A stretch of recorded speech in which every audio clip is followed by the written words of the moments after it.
masih diberi kesehatan dan kesempatan untuk berhadir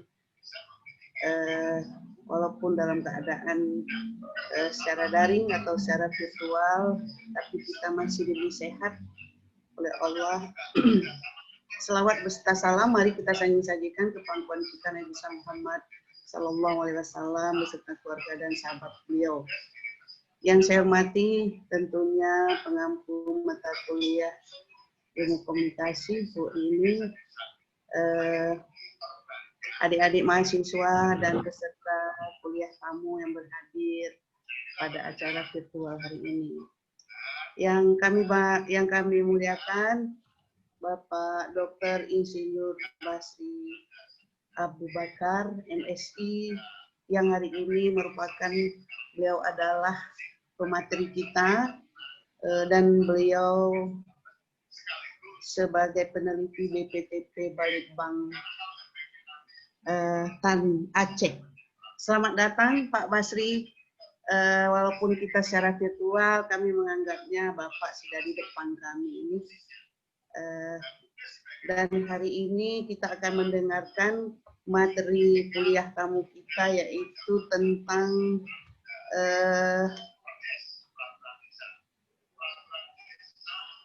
peran komunikasi dalam pembangunan pertanian di era digital. Nah, tema ini sangat baik sekali adik-adik mahasiswa dan peserta kuliah dosen tamu. Ya, tadinya kita dahulu kita hanya berkomunikasi hanya dengan 3 macam saja. Ya, misalnya dengan radio, televisi, dan surat kabar.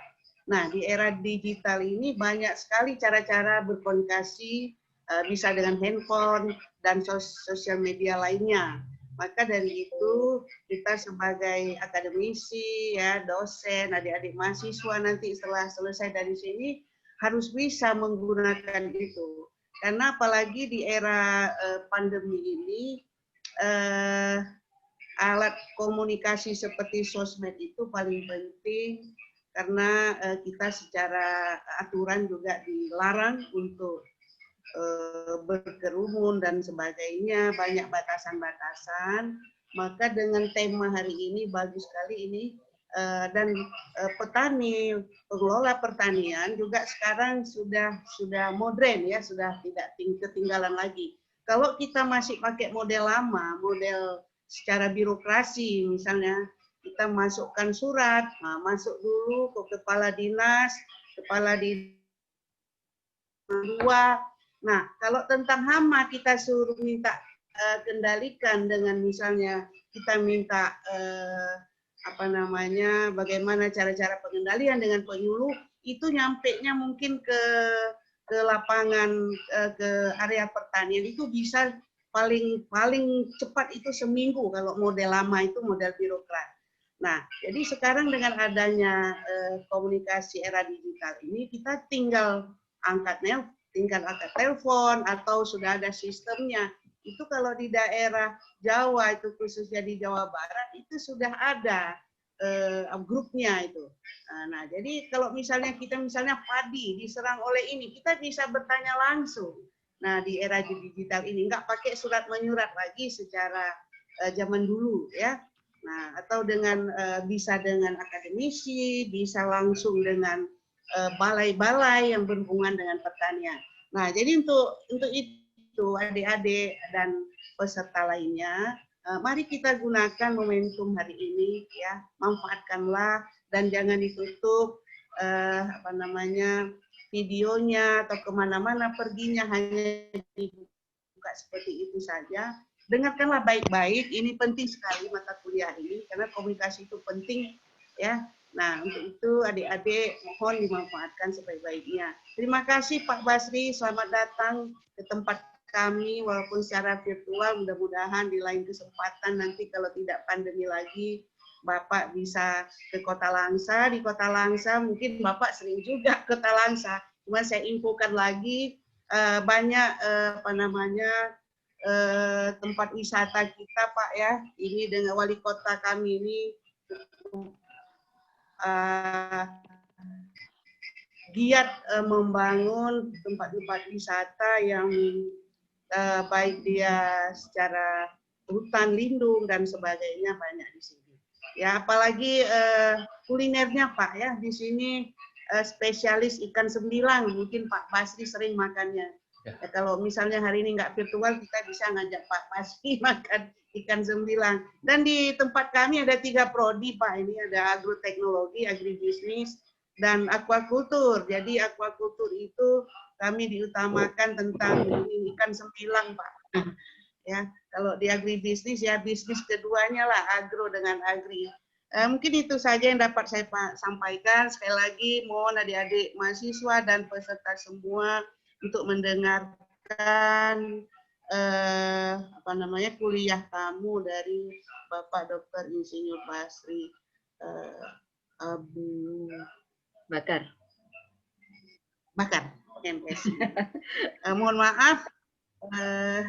Selamat kembali Pak, mungkin nanti saya kebetulan hari ini ada pula FKPTPI Pak, Forum Dekan se-Indonesia, nih dua-dua nih saya pasang, mohon maaf mungkin tidak mengikuti sampai selesai Pak Basri, mungkin dengan Bu Rini aja nanti dilanjut. Terima kasih, mohon maaf, saya akhiri dengan Assalamualaikum warahmatullahi wabarakatuh, dengan mengucap Bismillahirrahmanirrahim, kuliah dosen tamu dibuka. Oke, Bu Rini. Ya, baik, terima kasih Ibu Dekan atas waktunya bersedia hadir di sini untuk membuka sekaligus memberikan kata sambutan. Kami persilahkan bila Ibu ada kesibukan yang lain untuk mengundurkan diri. Terima kasih sekali lagi. Kami izin lanjut ya Bu ya. Ya, silakan Bu. Ya, terima kasih Bu. Baik, acara selanjutnya adalah pemaparan dari pemateri kita yang terhormat Bapak Dr. Insinyur Basri Abakar MSI. Waktu kami persilahkan, Pak Basri. Ya, baik. Sebentar Pak, mohon maaf. Saya belum memperkenalkan diri. Maksudnya menyampaikan biodata Bapak sebentar ya Pak ya. Izin sebentar.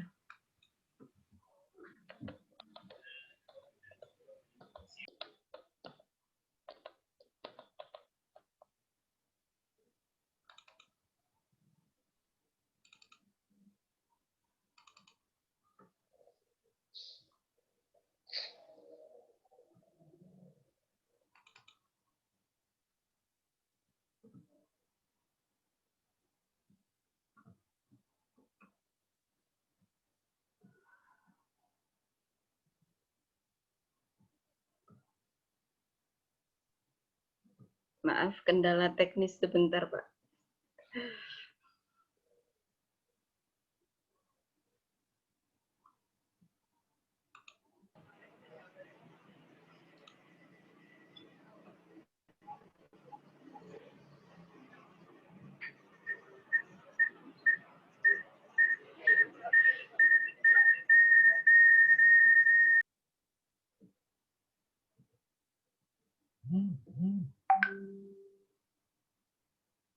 Oh, sudah di-share screen, baik.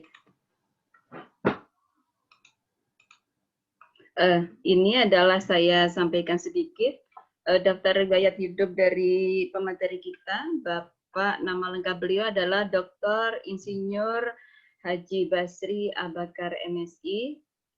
Tempat tanggal lahir beliau ada di Adan. Pak, itu mohon maaf daerah mana ya Pak ya? Di Berenun. Berenun.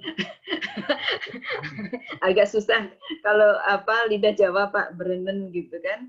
Itu di Aceh ya Pak ya? Betul, PD, Kabupaten PD. Oh, PD, baik. Ya, beliau Islam tentunya. Kemudian saat ini beliau adalah sebagai peneliti madya pada Balai Pengkajian Teknologi Pertanian atau BPTP di Aceh, Provinsi Aceh. Kemudian beliau alhamdulillah sudah menikah, satu istri kan Pak? Satu istri. Alhamdulillah. Kemudian 3 putra dan 1 putri. Yang nomor 1 sudah berkeluarga atau masih kuliah, Pak? Sudah berkeluarga. Oh, alhamdulillah. Berarti udah ada cucu, Pak? Sudah. Oh, alhamdulillah. Pendidikan beliau ditempuh di PD, kemudian di Berenun, dan pada kuliah sarjana di pertanian Unsia, dilanjutkan S2 di IPB Bogor, dan doktoral beliau diambil di UIN Araniri. Jabatan organisasi alhamdulillah banyak sekali. Di sini kita bisa melihat terutama untuk kegiatan keagamaan ya Pak ya, alhamdulillah, dan nanti adik-adik bisa melihat sendiri, antara lain adalah sebagai sekretaris Baitul Khairat Baitur Rahman. Itu di mana Pak? Di Banda Aceh? Ya, ya. Oh, di Banda Aceh, sekretaris umum untuk PW, IPHI Aceh, dan lain-lain. Pelatihan dan seminar beliau banyak sekali, baik di dalam maupun di luar negeri, antara lain di Australia, di Sydney, kemudian di Malaysia, di Penang, dan lain sebagainya. Lanjut, Tua. Nah, ini adalah mungkin yang disampaikan beliau di sini sebagian kecil dari kegiatan beliau. Beliau sebelum ini adalah sebagai kepala BPTP ya Pak ya? Benar, benar. Periode sebelumnya ya Pak ya? Ya, ya. Saya kalau nggak salah beliau adalah kepala BPTP untuk Provinsi Aceh. Baik, untuk mempersingkat waktu, saya persilahkan kepada Bapak untuk menyampaikan materi. Baik, Assalamualaikum warahmatullahi wabarakatuh. Waalaikumsalam warahmatullahi wabarakatuh. Alhamdulillah pada pagi yang berbahagia ini kita dapat bertemu meskipun bukan dalam tatap muka, namun mungkin melalui satu teknologi baru yang populer mungkin dalam setahun 2 tahun ini dan sudah rata-rata digunakan oleh banyak orang hari ini. Alhamdulillah meskipun saya serasa di Langsa hari ini. Memang betul kalau saya ke Langsa pasti nanti makan ikan semilang gitu ya. Yeah. Namun hari ini nggak apa-apa, kita makan di Banda Aceh aja. Gitu. Jadi saya terima kasih ini mendapat penghargaan, ada undangan khusus dari Fakultas Pertanian UNSAM melalui Bu Dr. Rini Masturi. Sebenarnya saya beberapa tahun yang lalu sudah berjanji memang untuk mengisi kuliah umum di UNSAM. Ada kawan saya itu, Bu Insinyur Rosmaiti atau Bu Meme yang sudah pernah mengajak saya. Namun kemudian dalam setahun ini pas pandemi, tentu saja mungkin kita dibatasi oleh broadcast sekarang yang sangat ketat dan barangkali tanpa mengurangi makna. Hari ini melalui Bu Rini dan Bu Insinyur Cut Mulyani, Dekan Fakultas Pertanian, mengundang kami untuk seolah-olah hadir di Langsa. Ya, meskipun nanti kita kondisikan saja seolah-olah gitu ya, kita berhadapan, bertatap muka. Nah, setelah saya sampaikan nanti materi 30 menit atau 40 menit, nanti tentu kita berharap nanti ada adik-adik ya, adik-adik yang nanti bertanya gitu, mendiskusikan lebih lanjut. Ya, jadi seperti itu harapan kami. Jadi ini saya lihat ada 66 orang yang sudah bergabung. Yeah.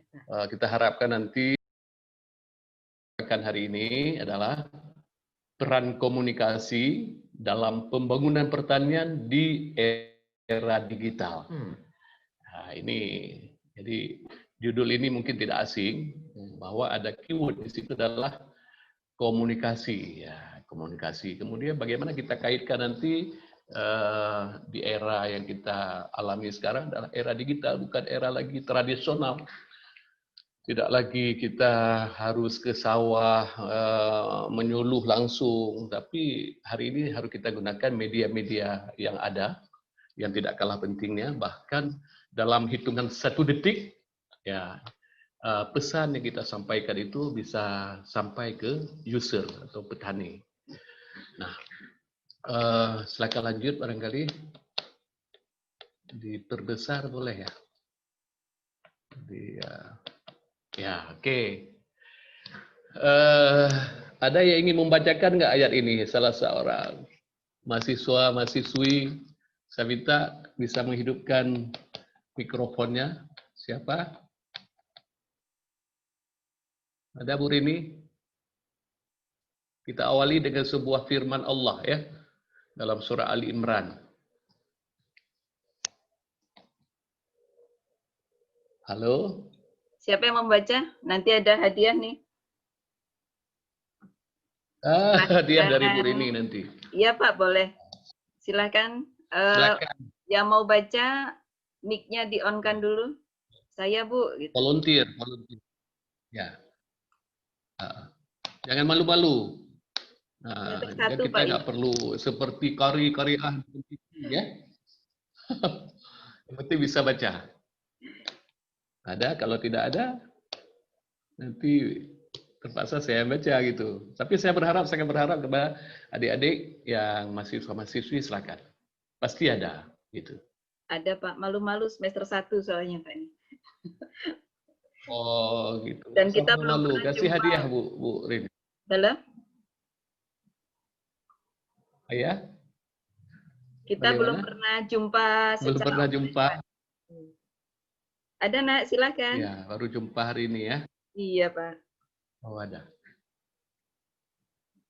Udah ada? Sepertinya belum. Kalau yang mau Kayaknya apa belum, silakan. Ya? Oke, silakan.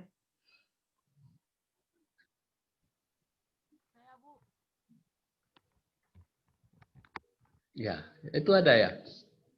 Ada, volumenya dikerasin Nak.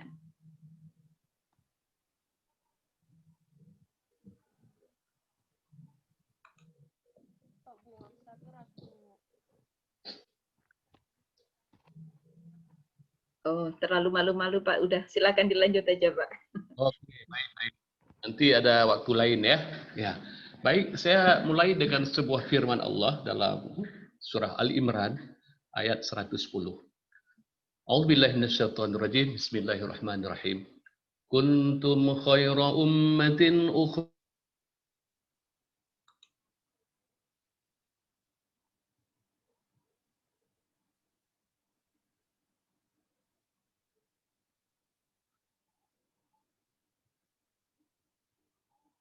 lahum minhumul mu'minuna wa aktsaruhumul fasiqun.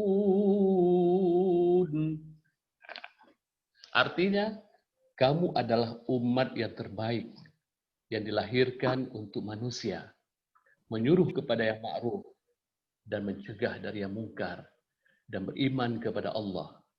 Sekiranya ahli kitab beriman, tentulah lebih baik bagi mereka.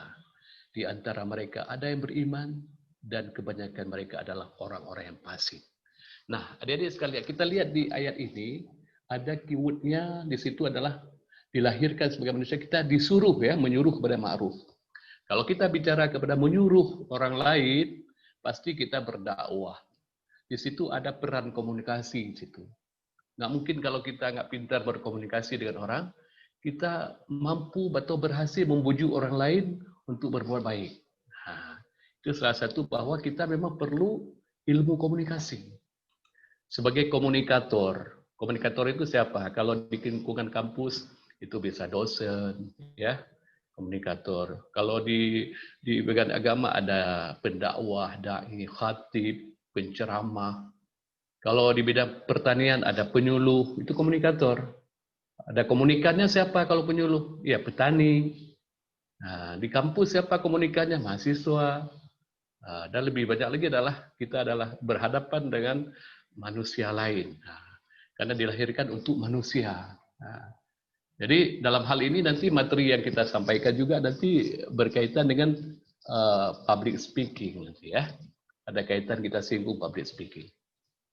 Jadi kalau bicara komunikasi adik-adik sekalian, semua kita itu memang tidak terlepas dari komunikasi. Mulai bangun tidur sampai tidur kembali tidak lepas daripada aktivitas berkomunikasi.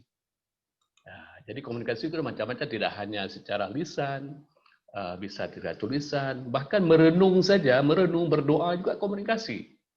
Berdoa kepada Allah, merenung, introspeksi diri, nah, bentuk komunikasi. Dan bayi pun, baru lahir pun sudah berkomunikasi. Coba lihat adik-adik kita, adik-adik bayi yang menangis itu. Dia belum bisa bicara, tapi dengan tangisan dia, itu dia ingin menyampaikan pesan sebenarnya. Dia lapar, dia haus, sehingga perlu diberi ASI, perlu diminum susu, dan sebagainya. Itu kan bentuk komunikasi yang disampaikan oleh seorang bayi yang baru lahir.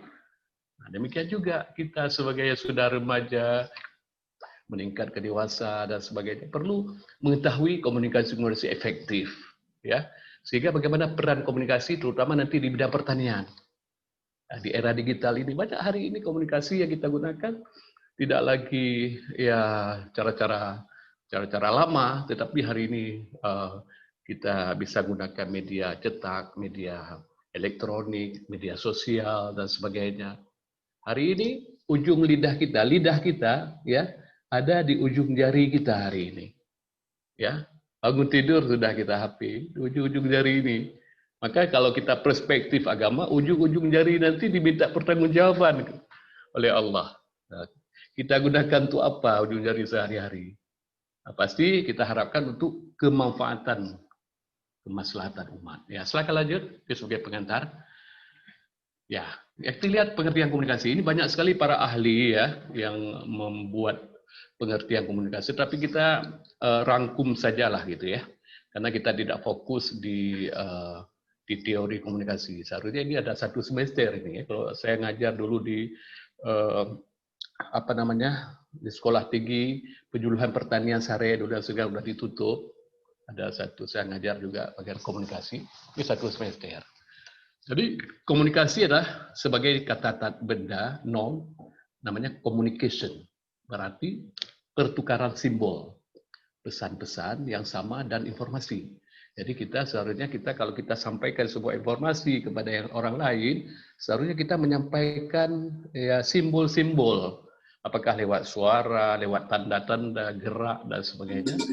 Ada kawan kita yang lawan bicara, sehingga mereka harus diharapkan sama persepsi dengan kita. Yang kita sampaikan A misalnya, dipahami oleh yang mendengar itu A. Tidak A plus, tidak amin. Kalau kita sampaikan warna biru, tidak diterjemahkan merah gitu. Inilah nanti bentuk komunikasi yang harus kita pahami, sehingga antara kita sebagai komunikator dengan si komunikan, itu ada kesamaan makna. Ya, sama makna. Kemudian adalah disebutkan proses pertukaran antar individu melalui sistem simbol-simbol yang sama. Jadi itu yang seperti saya jelaskan tadi, tidak bias gitu ya, bias informasi. Kemudian dalam komunikasi itu punya seni untuk mengekspresikan gagasan. Jadi ternyata berbicara juga harus ada seni gitu ya. Harus. Kalau tidak seni, maka orang akan lain menangkap apa yang kita sampaikan. Termasuk adik-adik waktu membuat WhatsApp gitu ya, pesan WhatsApp. Seharusnya ada tanda tanya, tapi nggak disebut nggak diketik tanda tanya, itu bias itu nanti. Apa ini bertanya atau statement gitu. Sampai situ harus kita gunakan. Nah, komunikasi adalah seni penyampaian informasi atau pesan, ide, sikap atau gagasan dari komunikator untuk merubah dan mempengaruhi komunikan. Nah, jadi kita sebagai komunikator, ya kita sebagai yang memberikan informasi pada orang lain, ya kita harapkan ide, sikap atau gagasan yang kita sampaikan itu kepada komunikator, dari komunikator kepada komunikan, itu bisa merubah dan mempengaruhi, ya, to influence, ya, komunikan, sehingga apa yang kita sampaikan itu tidak bias. Seperti saya katakan, kalau biru tangkap, nggak merah dan lain warna gitu. Silakan lanjut. Ya, kita lihat ada bentuk-bentuk komunikasi ada 5. Secara umum ada 5. Meskipun nanti ada para ahli-ahli komunikasi itu menerjemahkan lagi dalam banyak bentuk. Yang pertama adalah komunikasi intrapersonal. Ya. Yang kedua, komunikasi antarpersonal atau interpersonal communication. Kemudian yang ketiga, komunikasi kelompok. Yang lebih banyak lagi ada grup gitu. Misalnya ada grup alumni SMA gitu ya, atau grup pengajian. Jadi itu dalam bentuk grup. Kemudian yang keempat, komunikasi organisasi. Nah, jadi ada suatu organisasi lebih besar pada kelompok. Kalau kelompok itu bisa minimal 3 orang. Tapi kalau organisasi mungkin lebih banyak, lebih dari 4 orang. Dan ada komunikasi massa. mass communication itu lebih banyak lagi. Seperti orang kampanye gitu ya, yang dihadiri oleh banyak pengunjung ataupun seorang penceramah kayak Ustadz UAS ya. Itu banyak dia komunikannya yang mendengarkan ceramah. Dia pasti punya trik-trik bagaimana mengkomunikasikan dakwahnya, pesan-pesan disampaikan itu bisa diterima oleh banyak orang. Nah, gitu. Jadi mungkin ini nanti kalau ada pertanyaan silakan didetailkan. Ya kalau yang hari ini yang sering berlaku adalah yang nomor 2 ini kan. Ya kita balas WA orang, kita balas telepon, kita angkat telepon, itu komunikasi, namanya komunikasi interpersonal.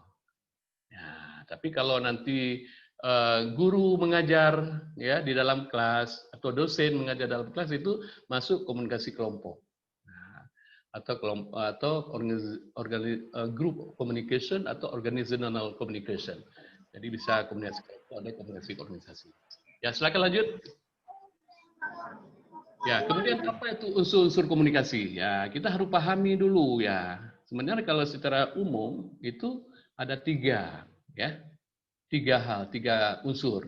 Yang pertama, pengirim pesan yang disebut dengan komunikator. Kita yang mengirim pesan.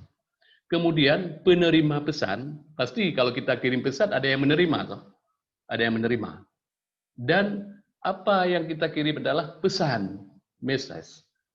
Kalau nggak ada pesan berarti hanya gitu aja gitu kan, nggak ada tujuan komunikasi kalau nggak ada pesan, ya blank gitu kan.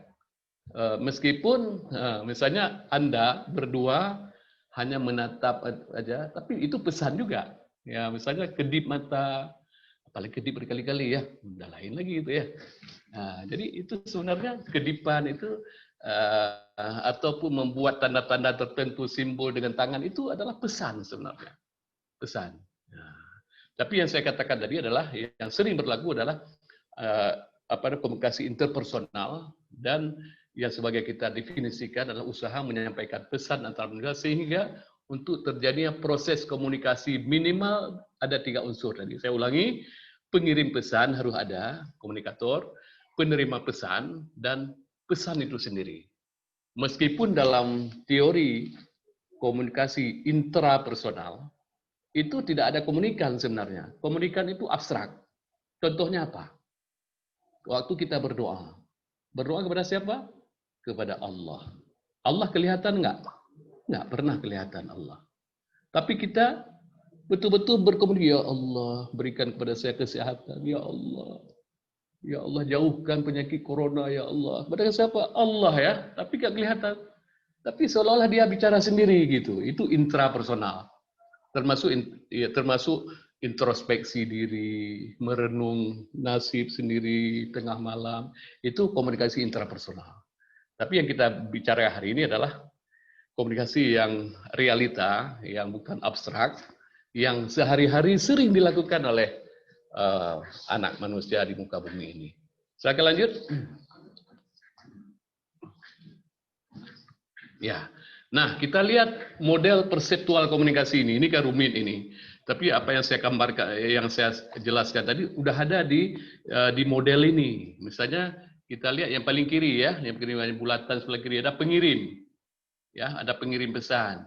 Kemudian pesan itu dikirim kepada komunikator atau penerima pesan melalui pengkodean, ya, encoding bahasa Inggrisnya. Itu harus ada pesan. Ya, itu berlangsung dalam hitungan detik dalam sensor motorik kita, otak manusia. Itulah begitu kuasanya Allah. Begitu kita pesan, didengar oleh komunikan, dia olah, ya, dia dengar, simpan di sistem motorik dia, kemudian dia baru pahami dan memberikan respon kembali. Ya, apa sudah makan? Saya tanyakan pada teman kita. Tidak ada hitungan 1 menit baru jawab kan? Sudah makan belum? Belum. Nah, jadi dia langsung menerjemahkan. Memang belum atau sudah. Jadi itu proses itu terjadi begitu cepat dalam otak manusia dan itu terjadi dalam siklus seperti grafik ini, ya. Kita lihat di petak tengah itu ada gangguan. Apa itu gangguan? Atau noise, ya. Gangguan komunikasi itu misalnya di saat dosen memberikan kuliah ada suara deru motor di luar yang mengganggu gitu, atau ada tukang yang memukul paku di dinding, tom tom tom tom, itu gangguan. Kemudian gangguan sifat lain, pendidikan. Tingkat pendidikan itu juga gangguan komunikasi. Artinya kalau kita menyampaikan pesan itu tidak sama antara tidak tamat SD dengan mungkin S1 gitu ya, udah kuliah gitu. Beda. Kemudian gangguan dari segi mungkin latar belakang budaya, ya, kebiasaan, umur, itu gangguan-gangguan komunikasi yang harus kita tahu. Termasuk menggunakan bahasa. Kalau kita udah tahu gangguan-gangguan itu, ada bahasa anak-anak bayi itu makan bukan makan, mamam, gitu kan? Num, gitu. Kalau tidur bobo. Nah, itu untuk anak bayi. Kita tanya, udah bobok belum? Nah, kalau saya pada cucu gitu kan, tanya, udah bobok belum? Nah, jangan kita praktekkan, kita pulang kampung, ada kakek di kampung. Kakek sudah bobok belum? Nah, sudah tidak pada tempatnya kita gunakan bahasa. Kakek sudah mamam, itu untuk anak bayi itu bahasa. Nah, jadi kita harus bedakan bagaimana umur, pendidikan, budaya, latar belakang pendidikan dan sebagainya itu mempengaruhi ya tingkat keberhasilan sebuah komunikasi. Oke, kita lanjut. Masih ada beberapa slide nanti yang kita selesaikan dulu. Dan ini adalah konsep dasar komunikasi. Jadi ada pesan, ide yang saling menyampaikan. Ini bisa jadi ini adalah penyampaian komunikator dua arah. Jadi artinya si komunikator itu bisa berubah menjadi komunikan. Atau sebaliknya, komunikan itu bisa berubah perannya sebagai komunikator. Jadi timbal balik jadi komunikasi. Jadi kayak pingpong gitu. Jadi sampai ke pesan yang A menyampaikan ke B, B juga menyampaikan ke A. Nah ini komunikasi timbal balik. Pesan ide itu berubah, bisa berubah. Jadi itu yang kita harapkan efek daripada sebuah komunikasi atau feedback ya. Kalau dosen mengajarkan mata kuliah komunikasi misalnya Bu Rini ya. Jadi feedbacknya apa? Si mahasiswa itu mengerti ya, mengerti dan dia bertanya atau kalau ditanya dia merespon. Nah, itu feedback. Jadi dia mengerti. Nah, jangan pula nanti kita dengar ada audien itu ngangguk-ngangguk aja. Ngangguk rupanya dia ngantuk. Ngantuk. Kita lihat hari ini ya, di rata-rata kalau kita maafin khutbahnya bagus, materi khutbahnya bagus, tetapi cara penyampaiannya itu nggak menguasai retorika, ya, nggak mesti ilmu komunikasi sehingga banyak sebagian jamaah tertidur gitu. Kapan dia jaga lagi dari waktu kaman Allahu Akbar, baru dia kaget, oh udah habis khutbahnya. Nah, jadi makanya saya juga sering memberikan materi dan bagaimana untuk pelatihan khatib di mana Aceh itu yang saya sampaikan. Jadi obat tertidur yang paling mujarab ada di masjid hari ini. Kenapa? Penyampaian materinya mungkin yang tidak dikuasai oleh seorang khatib, oleh seorang dai, oleh seorang penceramah. Belum lagi menguasai mic, ya. Mic-nya ke sini, mulutnya ke sini. Jadi suara itu tidak ketangkap oleh hadirin yang ada di belakang jemaah. Sampai ke situ kita. Seorang komunikator menguasai tool ataupun peralatan yang ada yang harus kita miliki sehingga pesan yang kita sampaikan itu nyampe kepada si komunikator. Oke, lanjut. Ya, jadi sebenarnya kemudian kita harus mengharapkan efek komunikasi itu. Seperti saya singgung tadi. Ada 3 hal yang harus kita harapkan efek komunikasi. Yang pertama, efek kognitif. Ya, dari tidak tahu menjadi tahu. Ya, si komunikan. Kemudian sikap afektif. Ya, sikap seseorang yang menolak, misalnya kita memberikan penyuluhan. Penyuluhan cara tanam padi sistem Legowo 21. Seperti kami terapkan. Sudah 10 tahun ini.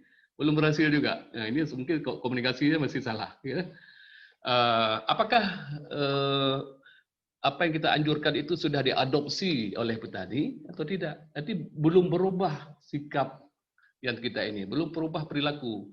Sesungguhnya mereka dari segi kognitifnya sudah tahu. bahwa menanam padi 21 itu akan meningkatkan produktivitas umpamanya dari 5 ton menjadi 6 ton per hektar. Tahu dia. Tetapi merubah cara-cara menanam yang sebelumnya dengan yang ini nggak mau. Nah, ini seharusnya belum menjadi efek yang 100% berhasil. Kemudian konatif, tingkah laku juga termasuk psikomotoriknya melakukan gitu kan. Nah, jadi itu hal-hal itu efek komunikasi yang diharapkan yang harus timbul dari yang si komunikan yang disampaikan. Oke, lanjut. Nah, fenomena yang terjadi adalah seperti yang saya uraikan sebelumnya tadi, banyak pembicara di depan publik yang berbicara dengan gaya membosankan hingga pendengar mengantuk dan tak bisa menangkap dengan jelas pesan yang disampaikan. Ini hindari. Nah, jangan sampai kalau kita sebagai penyuluh, kalau kita sebagai dosen, kalau kita sebagai dai dan sebagainya, kita dalam berbicara itu gunakan gaya. Apa itu? Dari 90 gitu. Nah, kayaknya ada peserta yang tidak di-mute ya. Ada. Oke, lanjut. Nah, ini bahan diskusi kita mungkin sebagian akan kita sampaikan. Ini lanjut saja. Lanjut lagi. Nah, saya ingin membacakan sebuah puisi ini ya, puisi yang saya tulis sendiri. Coba dengarkan, ini puisi yang merupakan ini keluhan ataupun ini dari petani kecil, ya, rintihan petani kecil gitu. Jadi kita tangkap bagaimana keluh kesahnya petani kecil yang berharap kesejahteraan. Oke, saya baca ya Bu Rini ya. Setuju ya. Nanti puisi ini mungkin bisa dipraktekkan lagi oleh adik-adik di rumah ya. Boleh, Pak. Aku tidak sakit lagi. Aku ini sakit. Sementara kalian berseminar tentang keadaanku. Aku ini lapar. Sementara kalian menumpuk-numpuk laporan tentang kemiskinanku. Aku ini terlantar. Dan kalian masih melakukan konferensi yang kurang berarti. Kalian menseminarkan semua yang menjadi kekhawatiranku. Miliaran rupiah dikucurkan demi untuk membangun pertanian. Engkau berjanji membahagiakanku. Engkau berjanji mensejahterakanku. Namun penderitaan masih mendera sepanjang waktu. Nah, ini ada jeda sedikit, lalu berubah. Ya, berubah. Yang saya harapkan berubah dengan komunikasi gitu. Kini aku bahagia. Menghampiriku secercah asa. Karena ada tekad yang mulia untuk membangun kembali Aceh yang tercabik-cabik oleh ulah tangan manusia yang haus kekuasaan dan rakus mengeruk alam. Lanjut berikutnya. Para pahlawan datang mengabdi. Mereka penyuluh dan peneliti yang akrab dengan petani, menghalau keterpurukan dan ketertinggalan dengan lidah dan tangan. Mereka membimbing petani dengan kasih sayang. Dari bekas telapak kaki para penyuluh, ada pupuk yang tersimpan yang dapat menyuburkan tanaman. Dari sini mereka menebar inovasi dengan benih unggul dan teknologi. Hasil panen pun berlipat ganda. Dari bibir petani tersungging senyum tanda syukur. Karena mereka tidak lagi sakit, lapar, dan terlantar. Ya, seperti itu puisi yang saya tulis. Ya, kalau nanti kita praktekkan lagi, di mana? Kalau kita membaca itu kan harus ada tekad kita sehingga pesan-pesan dalam puisi ini tersampaikan kepada yang mendengar. Ya, mungkin dengan suara kita, suara dada kita gunakan, suara perut, ya. Ada latihan itu. Suara dada gimana? Suara perut gimana? Suara kerongkongan di mana? Nah, Kalau suara kerongkongan itu, suara dari mulut ini biasa dipraktekkan oleh juru-juru kampanye. Nah, gitu. Oh, pilih saya. Ini kalau saya terpilih nanti akan saya buat ini. Gitu. Jadi dengan serak-serak basah dia berkuat-kuat nanti. Tapi kalau kita membaca yang ini harus dengan perasaan. Ya, kalau kita menerjemahkan ayat Al-Quran juga seperti itu. Kita jiwai, kita resapi, sehingga apa yang kita sampaikan merasuk dalam hati sanubari yang mendengar. Nah, oke, lanjut. Nah, ini sebagai selingan aja Bu Rini. Iya, Pak. Nah, ya, jadi intinya adalah kalau kita sebagai speaker, sebagai pembicara, ya, kita akui bahwa dalam faktanya tidak seorang pun yang dilahirkan sebagai pembicara yang baik, ya. Tetapi kita perlu ya latihan, perlu merubah kita kemampuan kita sehingga menjadi speaker yang baik. Lanjut. Nah, oleh karena itu kita harus kita dalam menyampaikan public speaking. Kalau kita bicara public speaking, kita harus komunikasi itu tidak terlepas dari kemampuan kita public speaking. Jadi bagaimana kita menyampaikan informasi kepada audiens kita, kepada menghibur audiens kita dan mempengaruhi tadi, ya, to influence. Jadi mempengaruhi itu yang paling penting sehingga si komunikan ini bisa diajak, bisa dipengaruhi. Seperti tadi ayat Al-Quran di awal saya sampaikan tadi, ya, untuk kita menyuruh kepada yang ma'ruf, menyuruh orang. Jadi bagaimana kita mempengaruhi orang lain supaya mau salat, mau berbuat baik, mau beramal, mau berbuat baik pada orang tua dan sebagainya. Nah, itu. Jadi itu tugas kita. Lanjut. Next.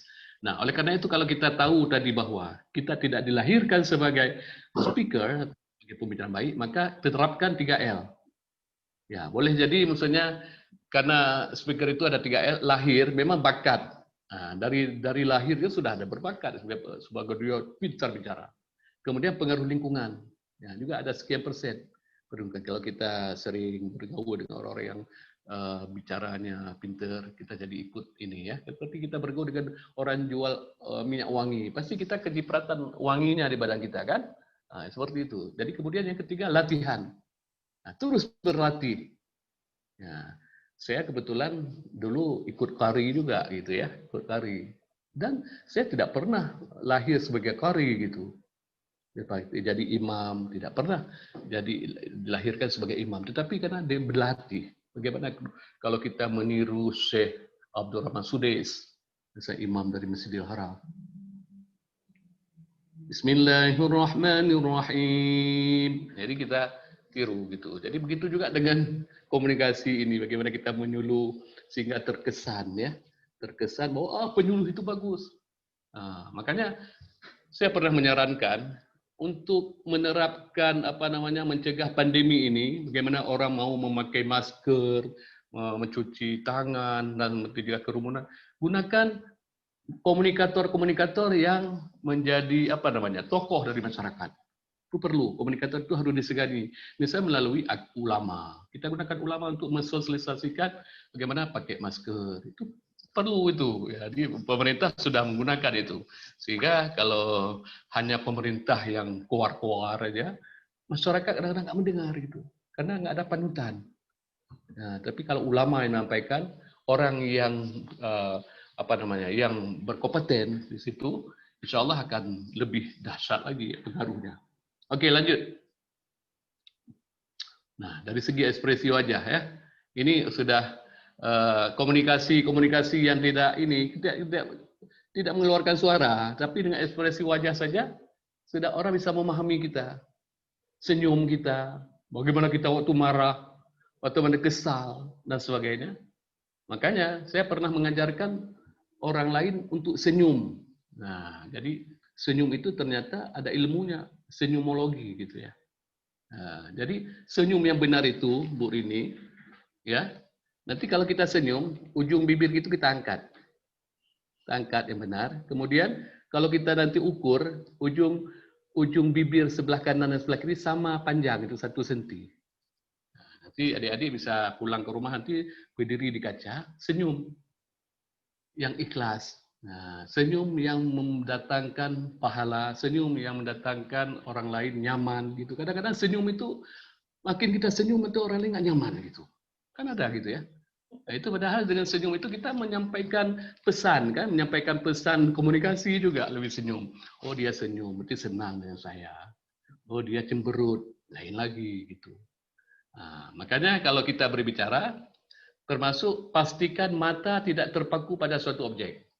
Ini saya sering kali itu mengajarkan kepada teman. Kalau orang lagi salam dengan kita, menjulurkan salam ya, ini di luar COVID mungkin ya. Ini sekarang kan dibatasi salam pula ini kan. Salam. Jangan kita lihat ke dinding, jangan lihat ke loteng kalau perlu salam. Lihat ke mata dia gitu. Itulah bentuk keakraban komunikasi kita. Wah, apa kabar? Apa kabar? Udah lama kita nggak jumpa. Ada juga orang salam, matanya keluar, matanya ke lain itu. Jadi kayak dilecehkan gitu, nggak ada arti itu. Nyesal dia salam dengan dia gitu. Itu untuk mengakrabkan kita komunikasi antara si komunikator dengan komunikan. Ya. Hindari kecenderungan menggeleng-gelengkan kepala. Nggak ada maksud tertentu geleng-geleng kepala gitu. Jadi orang nggak nyaman gitu. Nah, oleh karena itu biasakan tersenyum. Dalam agama kita senyum itu sedekah. Ya, paling murah itu kan untuk mencari pahala di dunia ini adalah senyum. Nah, tidak perlu keluar duit gitu ya. Jadi dengan senyum aja itu adalah bentuk-bentuk komunikasi yang ada potensi sama kita diberikan Allah gitu. Kenapa nggak kita gunakan? Kenapa harus tiap hari banyak cemberut daripada senyum? Nah, itu mulai dari rumah keluar rumah sampai ke kampus sampai kemana-mana ke pasar dalam keadaan nggak senyum gitu. Padahal itu nggak mengeluarkan duit gitu ya. Kemudian jangan biasakan mengucapkan kata-kata tertentu berulang-ulang tanpa disadari. Ya, apalagi dalam ceramah itu ya, dalam pidato, itu kebiasaan-kebiasaan yang harus dihindari. Kadang-kadang kita nggak sadar. Oleh karena itu kita kalau ngomong rekam dulu, kemudian dengar lagi sebagai komunikator, kemudian sebagai komunikan kita yang mendengar suara kita sendiri. Oh ternyata banyak nya. Itu nggak sampai sedih. Padahal saya nggak pernah mengucapkan itu. Ternyata waktu kita dengar dalam sebuah kalimat satu alinea ada nya 10 kali. Itu enggak. Oke lanjut. Nah kemudian bahasa tubuh juga saya ajarkan sedikit. Kalau kita bicara komunikasi efektif dalam suasana formal, ya mengajar kan formal gitu ya, ceramah formal. Berdiri selalu lebih baik daripada duduk. Kalau kita dipersilakan untuk memberikan pendapat misalnya, lebih baik kita berdiri daripada duduk. Kalau berdiri itu pasti orang akan menaruh perhatian. Wah, siapa itu? Apa itu? Oh, gitu. Gunakan tangan untuk memegang alat bantu. Kalau ada mic, jangan taruh di tiangnya, di gagangnya, tapi gunakan segi pegang. Nah, sehingga kita bisa atur jarak mulut kita dengan mic. Nah, jangan nanti swing mic-nya. Nanti terlalu jauh juga, nanti nggak kedengaran apa yang kita sampaikan. Nah, lalu kalau kita ini tidak dianjurkan berjalan mondar-mandir, kayak orang gelisah gitu ya. Ini juga saya udah campur-campur ini materinya antara bahasa komunikasi interpersonal dengan verbal ya. Verbal itu kan bisa lisan, bisa tulisan dan juga ada non verbal. Ini maksud non verbal adalah body language, kemudian gesture.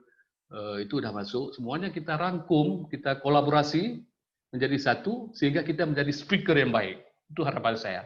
Di era digital ini kita harus menguasai teknologi ya sehingga apapun yang kita ucapkan, apapun yang kita tulis, apapun yang kita ketik itu bisa menjadi amal kita, menjadi mempengaruhi orang lain. Kalau kita di bidang pertanian sehingga petaninya bisa mengadopsi teknologi. Kalau kami BPDP kan memproduksi teknologi, walaupun teknologi itu tidak kami hasilkan, tetapi dari Badan Litbang Pertanian, kemudian kami sebarkan, diseminasi kepada petani, sehingga mereka memberikan respon dengan mengadopsi teknologi. Contohnya misalnya cara tanam padi jajah legu, nanti saya kasih nampak fotonya. Oke, waktunya gimana nih Bu? Kita berapa menit lagi? Silakan dilanjut, Pak. Masih cukup. Ya. Oke, tapi selesai ya sampai habis gitu ya. Iya, silakan. Ini gabungan, Pak. Gimana Bu? Ini rangkuman. Jadi satu buku udah di sini semua, anak-anak saya pun bersyukur sekali. Iya, ini memang tidak mudah ya. Tidak semudah yang kita bicarakan memang komunikasi. Kalau kita nggak praktekkan. Jadi kenapa makanya adik-adik sekarang itu kadang-kadang malu karena nggak melatih cara mengeluarkan suara, nggak pede gitu. Seolah-olah kalau kita ngomong takut salah gitu. Ya, padahal itu udah sudah mematikan motivasi kita sendiri. Tapi kita harus lihat orang lain yang berhasil, orang sukses di luar sana. Kenapa? Mereka tidak dilahirkan sebagai speaker seperti kata-kata tadi, tapi mereka berlatih, mau berubah menjadi MC, menjadi apa, menjadi protokol dan sebagainya. Oke, bahasa tubuh udah. Ini kiat berbicara di depan umum. Yang pertama menguasai medan, menguasai siapa calon pendengar. Ini paling penting adalah sebelum kita berbicara, ya sebelum kita ini kita harus tahu calon pendengar kita, komunikan itu siapa. Kalau saya hari ini sebagai katakanlah pemateri kuliah umum, saya udah tahu dari sebelumnya ini yang mendengar siapa. Apa mahasiswa saja atau informasi ini disebarluaskan dari Aceh ke Papua gitu sehingga mereka ikut nanti dari berbagai unsur. Nah, jadi kalau itu saya harus siapkan bahan-bahan lain yang sesuai gitu. Tapi kalau untuk mahasiswa katakanlah 90% mahasiswa ikut, saya bisa kondisikan materi saya sesuai dengan untuk adik-adik hari ini gitu. Jadi ini perlu kita camkan ya, sehingga dapat menyusun strategi agar mereka dapat antusias waktu kita mulai berbicara. Kemudian gunakan tema pembicaraan yang sesuai dengan tingkat kemampuan daya tangkap pendengar audiens. Kalau kita bicara dengan petani, juga harus kita atur, kita sesuaikan juga bahasa-bahasa yang kita gunakan jangan terlalu tinggi gitu. Nggak usah bahasa-bahasa Perancis, bahasa-bahasa Inggris di depan petani gitu ya. Ini program intensifikasi, Pak. Nah, jadi nggak tahu petani itu intensifikasi, terjemahkan saja. Dengan cara mungkin memberikan pupuk, dengan kita menanam budidaya yang benar, itu padi bapak akan meningkat. Nah, itu aja. Kalau intensifikasi apa? Perluasan areal. Nah, gitu aja. Maksudnya jangan gunakan bahasa-bahasa yang tinggi dengan audiens yang kita sesuaikan dengan umur, pendidikan dan sebagainya. Kemudian menggunakan pilihan kosakata yang mudah dimengerti dan dipahami oleh pendengar agar tidak jadi salah komunikasi. Jadi miscommunication ini banyak sekali ya terjadi dalam kehidupan kita. Kalau kita katakan sudah diterjemah habis sehingga hubungan komunikasi kita menjadi renggang, jadi retak. Ini paling parah lagi, salah persepsi. Nah, ini harus dihindari. Kalau kita tahu bahwa si pendengar itu salah persepsi, kita harus datangi. Yang saya maksudkan bukan itu. Kita harus klarifikasi supaya tingkat komunikasi kita tetap langgeng dengan yang bersangkutan. Oke, lanjut. Nanti pertanyaan bisa disampaikan lewat chat ataupun langsung ya. Kemudian berbicara di depan umum. Apalagi berani memulai berbicara dan berusaha mencari celah untuk menarik antusiasme audiens guna menghidupkan suasana komunikasi kita. Jadi ini juga trik-trik. Jadi termasuk jam terbang ya. Tidak kita semudah membalik telapak tangan.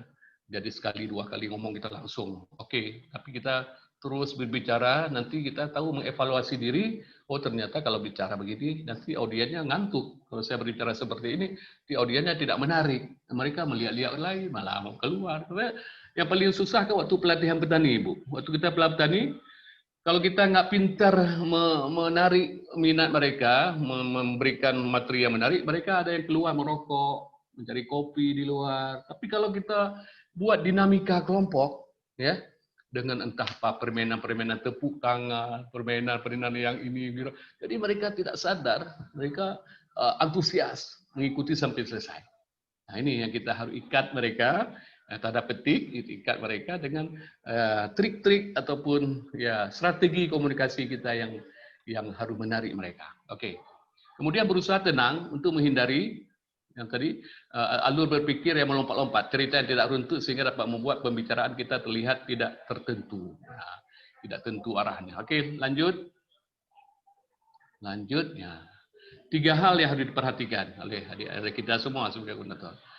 Apa pesan yang ingin disampaikan? Ya, kita harus buat dulu. Kalau kita ingin menyampaikan kepada orang lain sesuatu, ya rumuskan dulu walaupun singkat. Ya, ada pesan yang dikemas. Ya, seperti suatu paket gitu ya. Seperti kado gitu ingin disampaikan. Kemudian bagaimana cara menyampaikannya? Nah, apakah melalui lisan atau melalui tulisan atau melalui Facebook, melalui media-media sosial lainnya, Instagram, macam-macam sekarang, Twitter. Banyak sekali hari ini media-media sosial, bagaimana cara menyampaikan pesan. Tentu setiap media itu ada positif negatifnya. Ada kelebihan dan kekurangannya. Jadi kita harus pintar-pintar memilih media yang cocok untuk kita menyampaikan pesan yang ingin disampaikan kepada komunikan. Kemudian memahami siapa audien kita. Ya, paling penting. Kalau kita belum memahami audien, ini akan terjadi bias komunikasi. Nah, jadi sebelum kita menyampaikan pesan, jadi kenali dulu siapa audien ataupun si komunikan kita. Dia akan menerima pesan yang akan kita sampaikan. Apakah dia petani, apakah dia mahasiswa, atau dia pedagang, atau dia sebagai anggota dewan. Nah, kita sering berbicara di berbagai kalangan, atau kita jamaah, atau orang ibu-ibu arisan dan sebagainya. Jadi harus kenali dulu siapa audien. Oke, lanjut. Lanjut beberapa menit lagi. Ini tergantung cyber attention sekarang sudah dipopulerkan 2010. Jadi bagi kita kalau kita ingin menyampaikan pesan-pesan pertanian hari ini, penyuluh sudah akrab dengan cyber attention. Jadi ini banyak sekali efektif dan itu ada di BPP, Balai Penyuluhan Pertanian yang ada di tingkat kecamatan. Jadi pemerintah sudah memberikan fasilitas untuk cyber attention untuk memberikan penyuluhan kepada petani. Saya waktu 2008, waktu saya ke Australia, Sydney, saya kaget juga waktu di sana itu seorang penyuluh itu memberikan penyuluh dia dari rumahnya, ya melalui Skype di rumahnya. Jadi petaninya mengangkat kedelai yang terserang penyakit, dicabut, diangkat di kamera, kemudian si penyuluhnya di rumahnya, kemudian melihat dari jauh, oh itu terkena penyakit gitu. Jadi penanganannya begini. Jadi sudah 12 tahun yang lalu. Sebelum Indonesia ini mungkin masih tradisional. Jadi udah duluan orang maju di bidang penyuluhan ini. Jadi kita baru terbuka mata kita melihat, oh ternyata orang sudah pakai 12 tahun yang lalu. Oke, lanjut. Nah, ini mungkin inilah bentuk cyber attention dan ini penyuluhan melalui media cetak elektronik. Nah, jadi memang lebih modernnya cyber, menggunakan cyber attention. Tapi hari ini adalah kendalanya tidak semua di BPP itu punya fasilitas. Kadang-kadang sudah ada laptop, tidak ada sinyalnya. Sinyalnya harus bawa dari Langsa, umpamanya. Harus bawa dari Langsa ke lapangan. Ini ada keterbatasan. Belum semua yang dirancang itu berhasil 100%. Masih ada kendala-kendala dan terus diupayakan oleh pemerintah. Insya Allah dalam setahun 2 tahun ini, apalagi ada program satu penyuluh untuk satu desa, itu akan lebih memungkinkan lagi penggunaan cyber attention ini lebih meluas lagi masa yang akan datang. Oke, lanjut. Nah, ini salah satu contoh ya. Salah satu contoh teknologi ataupun teknologi yang kita perkenalkan melalui komunikasi yang efektif. Coba di-enter supaya jalan. Ini adalah sistem Legowo. Legowo 21 ya. Coba bisa di-enter, bisa dia bergerak. Di-enter. Bukan diperbesar, di-enter aja, di-enter supaya bisa ya, diklik di situ ya. Nah, bisa ya. Ini cara menanam padi yang sistem Legowo atau 21. Diklik dia berubah, dia nanti ada yang merah-merah keluar. Gimana caranya ya? Di-enter sekali lagi gimana? Mohon maaf Pak, ini udah saya enter cuman nggak mau jalan juga Pak. Mungkin bedain ya, berubah ya. Oke, lanjut aja, lanjut. Oh iya Pak, nggak mau berubah. Saya coba enter juga di sini. Oke, mungkin beda. Beda kok ini. Nah, ini kita berikan apa? Pesan yang kita sampaikan seperti ini kepada petani, kita print besar-besar, dilihat oleh petani bahwa dengan jarak tanam 2x20x20 misalnya, itu jumlah populasi pertanaman per hektar 250.000. Kalau 22x22, 206.000 sekian. Kalau 25x25 cm jarak tanamnya, 160.000. Tetapi kalau Lego 21, 10x20 di dalam baris, itu jumlah populasi 333.000. Nah, pasti dari segi jumlah populasi, unggulnya mana? Unggul yang di bawah. Sehingga dengan jumlah populasi yang meningkat, itu akan secara logika bisa meningkatkan produksi, produktivitas per hektar. Nah, seperti itu metode penyuluhan kita berikan untuk mereka mau menanam Jajar Legowo 21. Oke, lanjut. Nah, ini untuk mendukung itu kita berikan caplak. Nah, ini bentuk komunikasi juga, komunikasi dalam bentuk faktual ya. Nah, jadi untuk meyakinkan bahwa teknologi itu bisa diadopsi di bidang petani, kita sediakan juga ada caplak roda untuk mencetak tanah yang mau ditanam, sehingga nanti tinggal petaninya tinggal nanam-nanam aja sehingga berjajar dia ya. Nah, oke, lanjut. Nah, ini bentuk padi yang kita tanam Jajar Legowo itu. Jadi berbaris 21, 20, 20, selang 40, 20, tetapi dalam baris itu tadi berapa? 10 cm. Nah, Bu Rini dan teman-teman adik-adik sekalian, untuk teknologi ini saja 10 tahun itu belum tuntas itu. Belum semua diadopsi. Dari Banda Aceh sampai Semulu. Nah, gitu. Ya, pergi ke sana. Jadi kita terus dengan bantuan penyuluh di lapangan bagaimana mengkomunikasikan cara-cara ini kepada penyuluh, kepada petani sehingga diadopsi apa-apa yang menjadi daya tarik. Nah, sehingga mereka hari ini memang baru sekitar 60% baru diadopsi dari total areal di Aceh itu sekitar 300.000 hektar. Nah, seperti itu gambarannya. Oke, lanjut. Nah, ini kita gunakan juga untuk komunikasi namanya SDMC. Apa itu? Spectrum Dissemination Multichannel. Jadi artinya apa? Untuk mencapai sebuah pesan yang efektif kepada komunikat, kita gunakan bagai-bagai channel. Macam cara panel. Ada channelnya melalui penyuluhan langsung, ada tatap muka, ada demplot, demfarm, ada bahkan kita gunakan channel ya media ceramah. Kalau bulan puasa kita datang melalui ceramah Ramadan, kita sisipkan pesan-pesan itu dalam ceramah. Dalam khutbah, kita sisipkan pesan-pesan pertanian dalam khutbah. Jadi seperti itu, kita gunakan banyak channel untuk sebuah komunikasi efektif. Oke, lanjut. Oke, lanjut aja, lanjut. Ada beberapa ini nanti kita ini menonton di teori, terus lanjut. Pembicaraan berwibawa itu bicara dengan tenang, bicara dengan porsi yang tepat, bicara dengan suara dan nada yang dalam, bicara dengan pilihan kata yang berwibawa, bicara dengan rendah hati. Ya, itu ada trik-triknya sehingga komunikator tertarik dengan kita. Oke, lanjut. Ada kontak mata, nah, gitu kan? Mata juga sangat berpengaruh itu. Oke, langsung lanjut. Gunakan bahasa tubuh juga, gunakan itu. Kalau jangan nggak biarkan bahasa tubuh itu, bagaimana gerak tangan kita, bagaimana menggeleng kepala dan sebagainya. Itu semua itu proses komunikasi. Oke, lanjut. Beberapa slide lagi. Oke, lanjut. Nanti bisa di copy nanti. Ya. Tip merebut perhatian, ini penting. Busana yang sesuai. Jangan datang ke sawah itu pakai kebaya, Bu ya. Misalnya, kebaya maksudnya menyuluh pertanyaan, pakai kebaya ibu-ibu penyuluh. Malah saya bilang, aduh nggak cocok jadi penyuluh ini. Pakai tas, ini kayak menyuluh gitu. Datang tepat waktu. Nah, ini kita menghargai waktu. Gunakan alat audio visual yang sesuai gitu. Gunakan. Kalau ada itu jangan diabaikan, jangan disia-siakan. Kemukakan sasaran dan tujuan. Ini paling penting untuk menarik. Kemudian kemukakan manfaat yang akan diperoleh audien. Ya, seperti tadi kan Bu Cut tadi Bu Dekan katanya, oh ini judul ini sangat bermanfaat, sangat ini. Ya, itu kan memotivasi awalnya, walaupun nggak ada manfaat mungkin kan. Waktu nggak ada seperti digambarkan, tapi duluan kita menggugah. Judul hari ini sangat bermanfaat untuk kita dengar bersama dari awal sampai akhir. Nah, itu kita kemukakan. Oke, lanjut. Ya, penutup. Kemampuan berbicara sangat penting untuk kehidupan kita.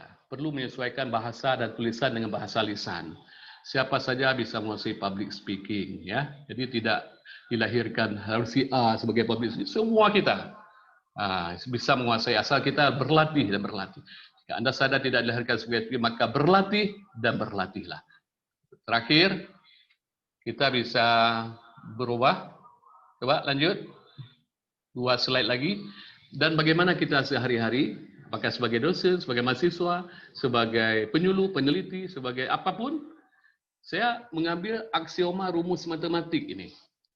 Kalau kita rumus matematik, plus kali plus sama dengan plus. Kemudian baris kedua, plus kali min sama dengan min. Yang ketiga, min kali plus sama dengan min. Dan yang terakhir, min kali min hasilnya plus. Bagaimana kita mengartikan ini? Saya coba terjemahkan dalam bahasa agama. Baris pertama, kita ulangi. Sesuatu yang benar, lalu dibenarkan, maka kita menjadi orang yang benar. Itu baris pertama, saya terjemahkan. Yang kedua, plus kali min sama dengan min, sesuatu yang benar, lalu disalahkan, maka kita termasuk orang yang salah. Yang kedua. Baris yang ketiga, min kali plus dengan min. Sesuatu yang salah, lalu dibenarkan, maka kita juga termasuk orang yang salah. Berarti kalau min itu salah. Kemudian yang terakhir, baris keempat, min kali min dengan plus, artinya apa? Sesuatu yang salah, lalu kita salahkan, maka kita menjadi orang yang benar. Yang kita ambil hari ini mana? Idealnya. Pasti yang pertama dan yang terakhir. Yang nilainya plus. Jangan yang di tengah-tengah. Kalau di tengah, yang benar disalahkan atau yang salah dibenarkan. Itu nggak benar komunikasi kita. Jadi intinya adalah yang di sebelah kanan, katakan yang benar itu benar, katakan yang salah itu salah, maka Anda menjadi orang yang benar. Cocok? Bu Rini cocok ya? Sangat cocok. Bungkus ini ya. Terakhir, paling terakhir kita harus berubah. Tidak mungkin kita tak berlatih. Ini nggak maju nih ya? Nggak. Coba Kalau diantar. Di enter, kamu juga ya? Dia berubah menjadi gadis cantik loh. Iya, saya sudah coba Pak. Nggak bisa diantar tuh. Mohon maaf Pak, nggak bisa juga ini Pak. Aduh, harus saya datang langsung ke Langsa kalau begitu. Kalau mengubah gorila menjadi gadis cantik nanti. Oke. Saya aja yang share sebentar. Tua turun dulu, boleh? Dua klik dua kali. Di gambar itu diklik. Mungkin beda ini waktu kopinya mungkin. Aja yang share. Tua turun coba. Waktu ini diperbesar dulu. Bukan PDF, ini dalam bentuk PowerPoint. Oke lah, kalau nggak bisa nggak apa-apa. Nanti saya ada waktu lain, nanti saya bawa. Ini nggak bisa juga ya. Nah itu menjadi itu maksudnya ya seperti itu. Tunggu. Ya seperti itu Bu. Nah jadi kita menuju perubahan. Jangan anggap kita, aduh saya nggak mampu, saya nggak seperti dia. Padahal kita punya mampu sehingga kita bisa ini. Halo, Assalamualaikum. Halo. Ya, barangkali demikian. Terakhir, slide terakhir, paling terakhir coba. Ya, terima kasih. Nah, foto ini saya jepret di jembatan apa tuh yang menuju Madura, Suramadu. Suramadu ya Pak ya. Suramadu berapa tahun yang lalu waktu saya masih muda. Iya, saya tadi lihat kemarin lihat ini terima kasih. Suramadu. Banyak kekurangan, saya mohon maaf, saya juga tidak lebih dari seorang manusia biasa. Ya, ini ada sekedar sharing saja. Mudah-mudahan adik-adik bisa berkomunikasi lebih lanjut, menjadi speaker yang baik, menjadi komunikator yang handal. Ya, itu harapan saya. Terima kasih. Assalamualaikum warahmatullahi wabarakatuh. Waalaikumsalam warahmatullahi wabarakatuh. Alhamdulillah kita telah menyimak bersama-sama materi dari Bapak Dr. Basri Abakar yang sangat-sangat luar biasa. Itu adalah rangkuman dari materi 1 semester. Jadi ini Pak, tadi saya minta mereka semua menyimak, kemudian membuat resume dari apa yang Bapak paparkan, karena itu sudah gabungan dari materi 1 semester Pak. Jadi kita sangat menghemat waktu. Terima kasih, semoga berkah ilmunya. Untuk sesi selanjutnya kita akan memasuki sesi tanya jawab seperti yang ada di chatting. Perlu langsung atau Bapak langsung membaca di chatting atau saya bacakan Pak? Boleh, kita ingin mendengar langsung. Oke, kalau begitu Ibu persilahkan yang pertama. Bagaimana cara bertanya? Iya Pak, Ya, latihan. Winda silahkan, ya. Winda Sartika, mic-nya di-on-kan dulu. Iya Bu.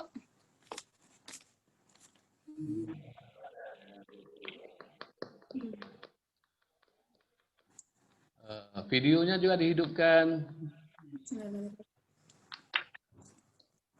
Ya, ini berani-berani semua nih kayaknya nih.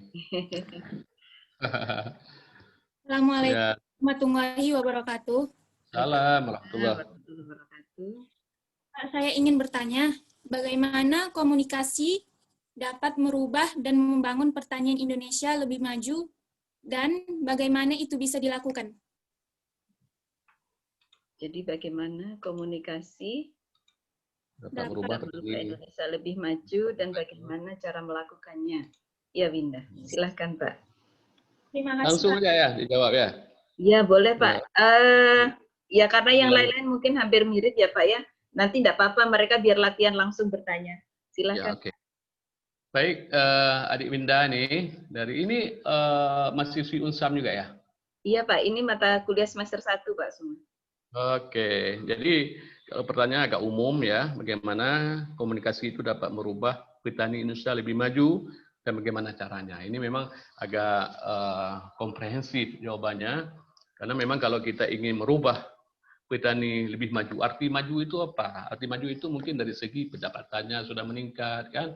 Dari segi mungkin kualitas hidup mereka sudah lebih bagus daripada sebelumnya.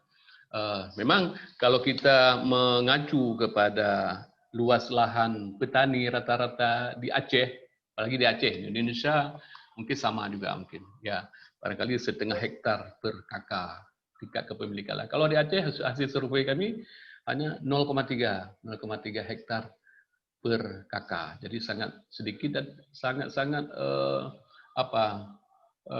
harus punya teknologi apa gitu ya kira-kira untuk memberdayakan sepertiga hektar itu supaya bisa mensejahterakan mereka. Nah, artinya apa? Sebagai penyuluh, sebagai komunikator, kita memang harus menyampaikan komunikasi seperti saya jelaskan tadi, bagaimana pendekatan pertama, pendekatan strategi komunikasi itu macam-macam. Ya, jadi kita memang pemerintah sejak dulu sudah gencar memberikan penyuluhan. Penyuluhan itu ada sifatnya tatap muka, ada sifatnya laku artinya latihan dan kunjungan, itu disebut laku. Kemudian ada demplot, demfarm, artinya apa? Kalau kita berharap petani itu mau mengadopsi sebuah teknologi, maka petani itu ingin bukti sebenarnya. Kalau teknologi itu bagus, mana buktinya? Tentu sering kami lakukan adalah membandingkan antara satu perlakuan dengan perlakuan lain. Kalau perlakuan ini hasilnya begini, kalau perlakuan itu hasilnya begitu. Jadi artinya di Winda ini memang kalau kita ingin merubah petani lebih maju, benar sangat komprehensif. Artinya selain penyuluhan ataupun dalam hal ini konteks adalah komunikasi yang efektif yang kita berikan kepada mereka, juga pemerintah sebenarnya harus memberikan sarana prasarana yang cukup. Misalnya ada subsidi mulai benih, pupuk, pestisida, kemudian alat dan mesin dan sebagainya. Dan itu sesungguhnya sudah dilakukan ya selama Menteri Pak Amran Sulaiman beberapa waktu lalu sebelum sekarang itu melalui UPSUS, upaya khusus itu sudah banyak sekali diberikan alat traktor, kemudian alat tanam padi. Udah pernah lihat nggak alat tanam padi? Itu namanya rice transplanter. Jadi alat yang tanam padi dia kita taruh bibit padi di situ, dia nanam sendiri, tik pakai mesin, jadi tidak pakai tangan lagi. Kemudian diberikan juga combine harvester, mesin panen padi. Nah, jadi adalah ada upaya-upaya bagaimana bentuk penyuluhan, bentuk yang yang konkret di lapangan, sehingga petani selain meningkatkan produktivitas padi, produktivitas komoditi-komoditi lain, juga dalam hal kualitas, ya, peningkatan kualitas. Jadi kita tidak bicara padi saja, tentu banyak komoditi-komoditi pertanian lain, juga peternakan, juga perkebunan, maka perikanan, walaupun itu beda departemen. Semua itu harus ada komunikasi-komunikasi yang efektif, saluran komunikasi efektif untuk sampai ke petani, sehingga kalau ada teknologi itu yang kita diseminasikan, mereka mengadopsi. Walaupun memang seperti hari ini tidak seperti yang kita harapkan, tidak 100% ya seperti kita harapkan. Masih ada kendala-kendala di lapangan, ya. Apakah terbatasnya penyuluhan barangkali. Kemudian satu penyuluh seperti di Simelu saya lihat itu menjangkau beberapa desa, dan desa itu sangat-sangat jauh, nah, sampai puluhan kilometer. Nah, itu kendala di lapangan, sehingga komunikasi itu kadang-kadang harus menggunakan sekarang di era digital ini adalah saluran-saluran yang media sosial itu pun terkendala dengan sinyal. Tidak semua daerah-daerah di Aceh ini atau di Indonesia ini sudah tersedia semua fasilitas internet yang memadai. Nah, barangkali demikian, Winda. Ya, baik. Winda, ya. Terima kasih Pak Basri atas jawabannya. Jadi kalau boleh saya simpulkan, selain komunikasi tersebut secara visual, kemudian secara lisan, kemudian secara praktek melalui Demplot, kemudian juga ada faktor-faktor pendukung seperti bantuan dari pemerintah, sehingga program tersebut dapat berjalan dengan baik dan sukses, begitu ya Pak ya. Tentunya itu semua tidak akan bisa berjalan bila petaninya sendiri tidak ada kemauan untuk berubah ya Pak ya. Semuanya sekelilingnya mendorong, tapi kalau petaninya sendiri tidak mau berubah, tentunya juga tidak akan bisa seperti rumus yang disampaikan Pak Basri tadi, plus kali plus sama dengan plus, kira-kira gitu. Min kali min juga plus. Min kali min. Baik. Untuk selanjutnya setelah Winda, Putri, saya persilahkan. Ibu persilahkan Putri, silakan di-on-kan mic-nya. Baik Bu. Assalamualaikum warahmatullahi wabarakatuh Pak. Nama saya Putri Ansari. Saya ingin bertanya, apakah peran komunikasi dalam pembangunan pertanian di era digital mudah diterima oleh para petani? Begitu? Jadi, apakah dengan perubahan era digital ini petani mudah menerima hal tersebut, Pak? Kalau dulu kan modelnya adalah mungkin langsung ke lapangan, tiba-tiba di era digital ini melalui digital. Itu bagaimana sih Pak kondisi di lapangan? Demikian ya Putri ya, kira-kira. Ya, begitu. Dek Putri, apakah peran petani di era digital mudah diterima? Ya, saya kira ini kita harus klasifikasi dulu bahwa petani di Indonesia, terutama juga di Aceh, tidak semuanya udah petani maju yang sudah memiliki handphone ataupun Android gitu ya. Bagi saya kira dalam beberapa tahun terakhir ini ada kemajuan ke arah itu. Yang sebelumnya nggak pernah pakai HP, masih pakai HP apa itu yang khusus untuk komunikasi telepon saja, tapi sekarang udah Android. Terutama petani cabai kalau kita ngomong ya, dia udah ngecek kalau sebelum nanam begitu mau panen cabainya, dia udah ngecek berapa harga di pasar ya. Jadi bisa ngecek ke Banda Aceh, bisa ngecek di pasar Langsa, bisa ngecek di pasar Medan dan sebagainya. Itu udah sedikit maju. Artinya kita optimis bahwa dalam beberapa tahun ke depan penggunaan Android ataupun media-media yang menggunakan IT ini sudah semakin meluas begitu. Jadi namun demikian ada juga petani yang masih tradisional, ya kan? Itu juga tidak bisa dihindari karena memang untuk jangankan memilih HP, maaf saya kan mungkin untuk sehari-hari aja udah masih sangat-sangat susah gitu ya. Jadi ini apalagi petani-petani yang sebagai dia penyakap tahu ya, dia tidak punya lahan, tapi dia menanam di lahan orang, tapi dengan sistem bagi hasil itu penyakap. Jadi itu masih lebih menyedihkan lagi.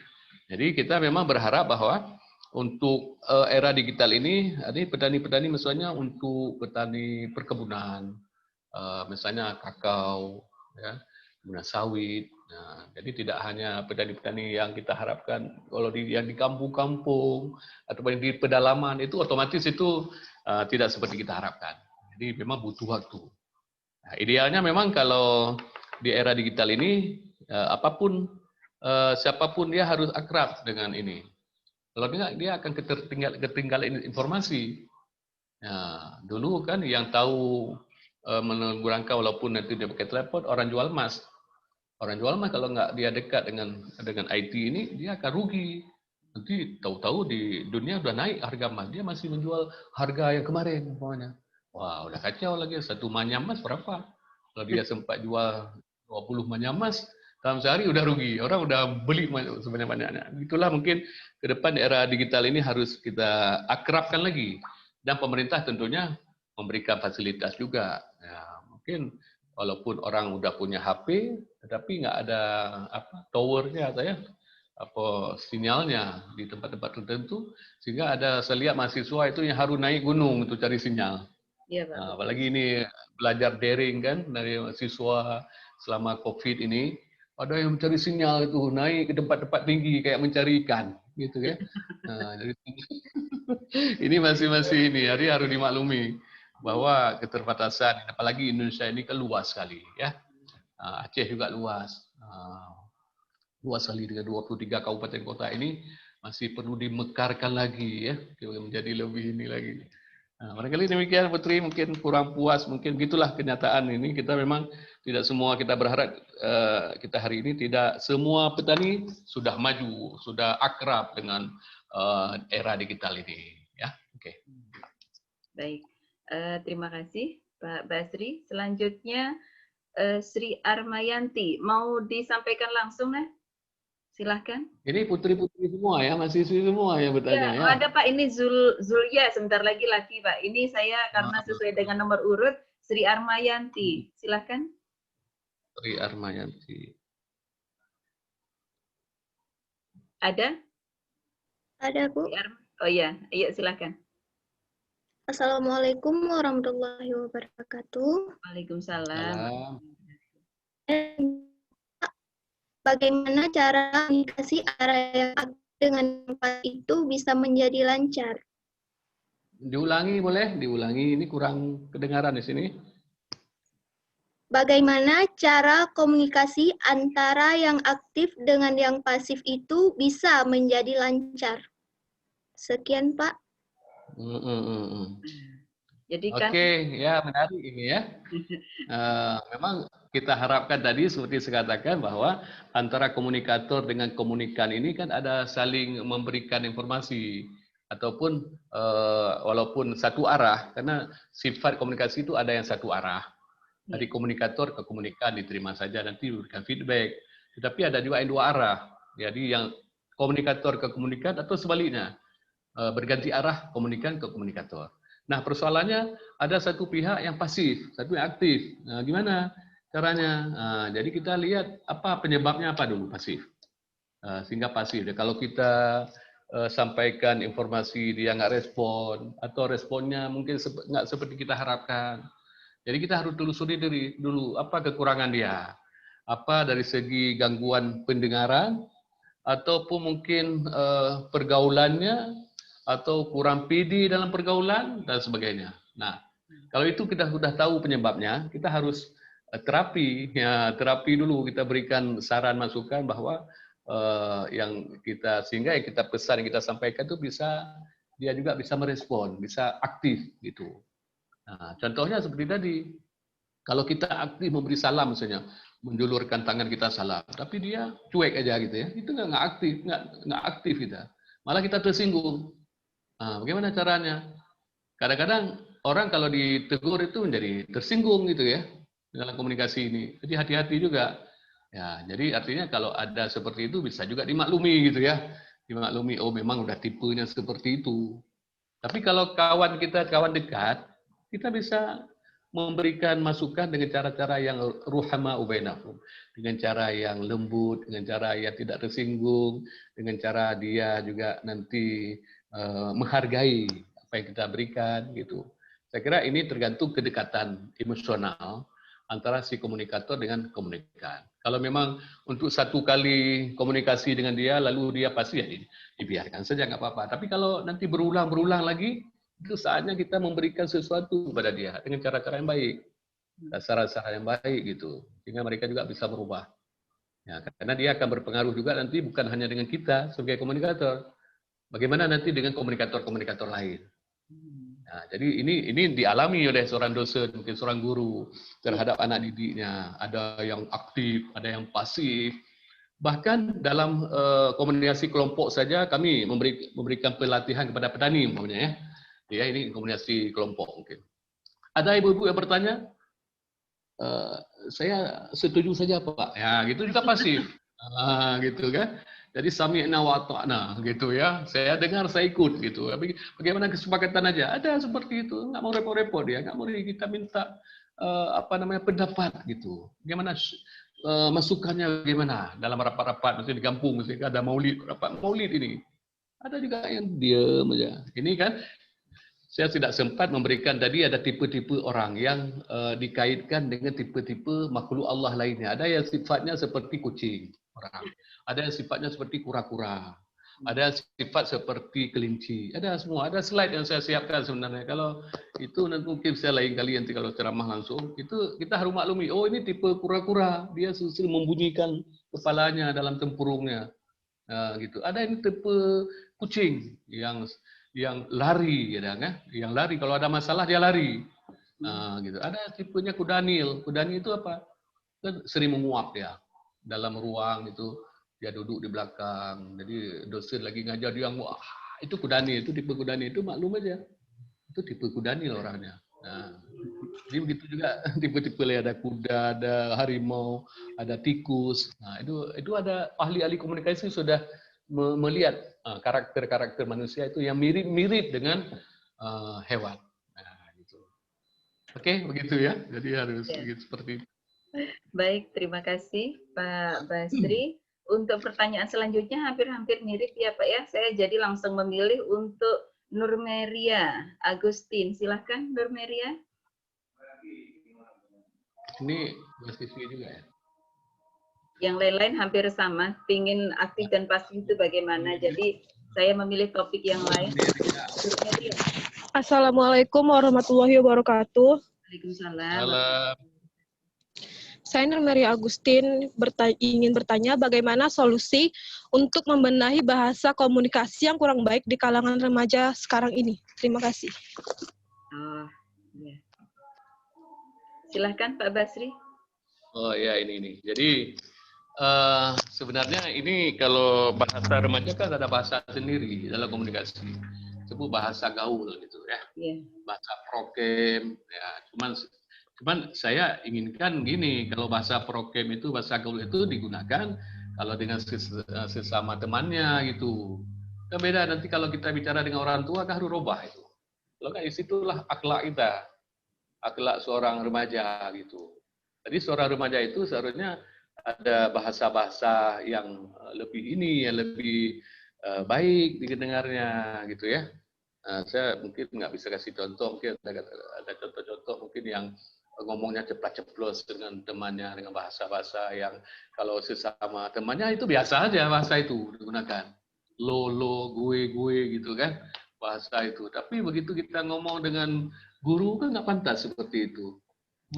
Gue bu, nggak mungkin gitu. Tapi dengan bahasa temannya mungkin itu. Kalau lalu saya dengan bahasa baku, dengan bahasa Indonesia yang baku ditertawain malah kan. Nah itu juga bahasa tadi menyesuaikan dengan apa? Dengan usia, dengan pendidikan dan sebagainya. Tinggal lagi kalau si remaja itu biasa ikut sebuah organisasi, sebuah klub, sebuah lembaga dan sebagainya, insya Allah biasanya saya lihat itu bisa menyesuaikan. Jadi kapan dia menggunakan bahasa prokem, bahasa gaul bersama temannya, kapan dia menggunakan bahasa sopan saat berbicara dengan kedua orang tuanya, berbicara dengan abangnya dan sebagainya, dengan gurunya, dia bisa memilah dan memilih. Gitu. Sehingga dia tetap kita positive thinking pada dia anak yang baik gitu. Kalau dia nggak bisa memilah-memilih, ini yang paling susah. Nah, makanya ada kelompok-kelompok pengajian itu bagus sekali kalau diikuti. Nah, gitu. Barangkali demikian. Yeah. Jadi tidak perlu kita benahi sebenarnya, itu memang udah gayanya dan tinggal lagi kepada yang bersangkutan itu bisa membawa diri lah gitu ya, menyesuaikan dengan lingkungan di mana dia beradaptasi. Gitu. Iya, baik. Terima kasih Pak Basri. Jadi saya tambahkan sedikit mungkin Nurmeira. Gini Pak, mahasiswa yang sedang ikut sekarang ini adalah semester 1. Mereka belum pernah mengikuti kuliah secara nyata di kampus. Kebanyakan masih jiwa SMA dan itu kualitas cara berkomunikasinya juga berbeda. Misalkan dalam menghubungi dosen itu ada yang langsung, ada yang sudah bagus tertata kata-katanya, bahkan dalam penulisan laporan itu kadang masih menggunakan bahasa gaul, Pak. Nah, saran Ibu seperti saran dari Pak Basri, banyaklah kalian mengasah diri, banyaklah kalian ikut organisasi, tentunya banyak membaca. Dengan adanya dunia di tangan kalian, gunakan untuk hal yang bermanfaat. YouTube untuk latihan berbicara dengan baik, YouTube untuk mempelajari hal-hal yang baik seperti itu. Jadi yang bisa kami sarankan secara jarak jauh, kami pun belum pernah jumpa secara tatap muka langsung, Pak. Itu yang bisa kami sarankan ya sebagai dosen. Dan saran Pak Basri tadi juga sangat bagus. Banyak-banyaklah ikut organisasi karena dengan itu kalian akan lebih terasah. Ya, itu tambahan. Satu lagi Pak, ini hostnya ingin bertanya secara langsung, minta izin. Silakan Tua. Baik, terima kasih sebelumnya Bu waktu dan kesempatannya. Dan salam hangat Pak dari kami Kampus Biru Universitas Samudra. Izin saya ingin bertanya tentang tadi masalah komunikasi. Saya menanya komunikasi secara umum. Jadi yang pertama tadi di awal Bapak ada menyinggung tentang seperti ini. Bagaimana cara kita menyampaikan komunikasi itu yang kita sampaikan itu nyampe ke orang. Kita mau menyampaikan kuning, yang nyampe ke orang kuning. Karena seringnya gini Pak, kita mau menyampaikan kuning, ke orang itu yang nyampe rupanya merah gitu Pak. Gimana cara-cara khususnya untuk menyampaikan itu, terutama ke masyarakat banyak misalnya, seperti itu Pak. Itu yang pertama Pak.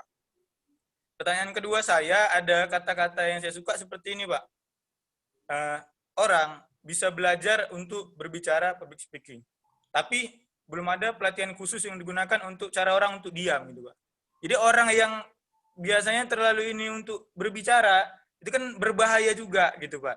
Jadi bagaimana cara kita untuk belajar untuk diam ketika, ya memang kita bisa untuk ngomong, tapi ketika itu harus diam, kayak mana caranya memang kita mengambil sikap untuk diam seperti itu Pak. Mungkin itu aja Pak dari saya Pak. Terima kasih sebelumnya. Terima kasih banyak. Terima kasih Tuan. Mungkin bukan diam ya Pak ya, menyimak maksudnya begitu. Ya. Oke. Ada istilah diam itu emas. Nah, gitu. Jadi baik, ini masih mahasiswa atau udah dosen ini Tuan tadi? Mahasiswa. Saya mahasiswa. Oh iya ya. Mukanya boros ya Pak. Oke, makasih nih pertanyaannya. Pertama, bagaimana menyampaikan komunikasi atau pesan yang sesuai dengan harapan kita. Kalau tadi saya contoh analogikan, kalau warna kuning menjadi kuning, jadi tidak bias itu. Tentu gini, kan ada tadi dalam teori, dalam proses komunikasi itu ada namanya noise, ada gangguan. Ya, gangguan itu boleh dalam bentuk gangguan suara di sekeliling kita, ada gangguan pertimbangan pendidikan, latar belakang pendidikan, kemudian latar belakang budaya, umur dan sebagainya. Jadi artinya kalau kita tahu ini masalah gangguan ini, kita bisa meminimalisir gitu. Jadi artinya kalau kita ingin menyampaikan sebuah pesan yang kemudian pesan itu kita harapkan itu tidak bias, ya tentu waktu di saat kita sampaikan lihat situasi yang memungkinkan dulu.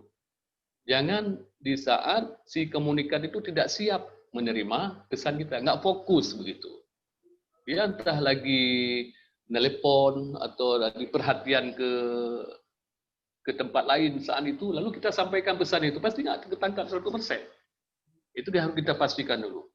Kita pastikan bahwa si saat kita berkomunikasi dengan yang bersangkutan adalah fokus, ya, tidak ada gangguan, dan dia betul-betul konsentrasi. Ya, ini juga kita bisa maklumi kan, di saat kita menangkap sebuah pelajaran, kita menerima pelajaran dari dosen, kan ada yang nggak ketangkap. Kenapa? Karena kita ada masalah sendiri. Entah di rumah ada masalah dengan keluarga. Jadi begitu kita masuk lokal ataupun menerima kuliah melalui daring dan sebagainya, nggak fokus kita, nggak 100% masuk. Kita diakui ada gangguan dalam komunikasi. Jadi saya analogikan juga di saat kita sholat, kan gangguannya apa? Gangguannya tidak khusyuk. Apa yang kita baca itu nggak kita sadari, kita kemana-mana tuh. Alhamdulillah Rabbil Alamin, dengan baru waladhalin baru. Ya kan? Itu rukuk juga nggak sadar, kita rukuk sendiri, dia sujud sendiri, nggak konsentrasi. Nah, seperti itu juga dalam komunikasi itu, apalagi ini komunikasi dengan Allah kan. Allah lebih hebat lagi, harus kita persiapkan diri untuk siap berkomunikasi dengan seseorang, dengan Allah dalam hal ini. Nah, kalau kita dalam konteks komunikasi yang interpersonal tadi, seperti itu. Jangan sampaikan pesan di saat si penerima ini nggak siap gitu. Kan kita sendiri yang tahu mana kondisi dia. Dalam waktu ini bengong, dia tatapannya hampa begitu. Ini menandakan ada masalah ini. Ngapain kita sampaikan pesan?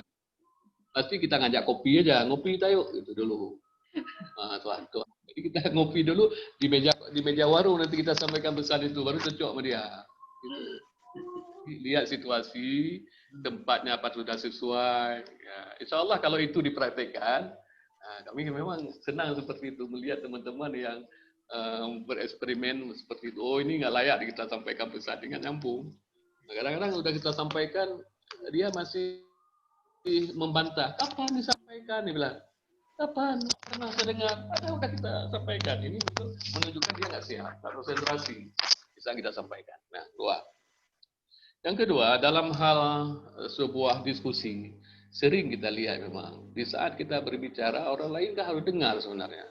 Itu sudah aturan kita dalam diskusi.